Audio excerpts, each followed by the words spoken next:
అనేక సంక్షేమ కార్యక్రమాలకు నాంది పలికాం. కానీ సమాజంలో వెనుకబడిన వర్గాల్లో అట్టడుగు నుండే కొన్ని వర్గాలున్నాయి.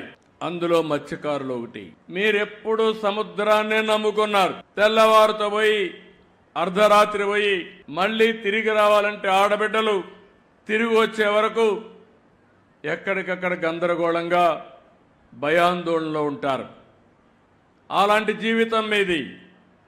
అలాంటప్పుడు మీ ఆదాయం కూడా అక్కడికక్కడే వచ్చే పరిస్థితి వచ్చింది. అదే సమయంలో ఈరోజు మీరు చూస్తే వేట విరామం 2 నెలలు 61 రోజులు మనం ఇస్తాం. దానికి కారణం సముద్రంలో చేపల అభివృద్ధి కావాలి. పిల్లలు వేసే సమయం అది. ఆ సమయంలో డిస్టర్బ్ అయితే చేపే ఉండదు. కాబట్టి విరామం ఇవ్వాలనే ఉద్దేశంతో విరామాన్ని ఇచ్చే పరిస్థితికి వచ్చాం. అదే సమయంలో ఒకప్పుడు మీరు విరామం ఇస్తే, ఎందుకంటే మీరందరూ కూడా ఇప్పుడు కూడా సముద్రానికి పోతేనే మీ కడుపు నిండుతుంది. ఒకరోజు పోకపోతే ఆ రోజు పస్తే. అందుకే నేను ఆలోచించిన తర్వాత 14వ సంవత్సరం 15వ సంవత్సరంలోనే వేట విరామం సమయంలో ఆర్థిక సహాయం ఇవ్వాలని నిర్ణయించిన పార్టీ తెలుగుదేశం పార్టీ అని చెప్పి నేను మీకు తెలియజేస్తున్నా.